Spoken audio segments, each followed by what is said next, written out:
1986 until nung nasipa sila until 2022, expert sila sa magpaawa.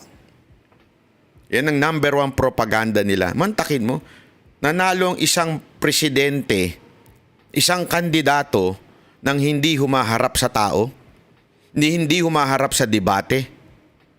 Paano nangyari yun?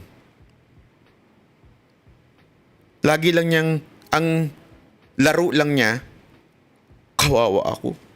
Inaapi ako. Masamang tao kaming mga Marcos. Number one niya, kita niyo kung sino magaling dyan? Alam mo kung sino? Number one dyan, yung nanay niya. Si Imelda. Ang galing magpaiyak-iyak niyan. Para nakakaawa talaga. Hindi, api talaga kami. Api kami. Api kami. Ang dami nga naloko sa api na yan eh.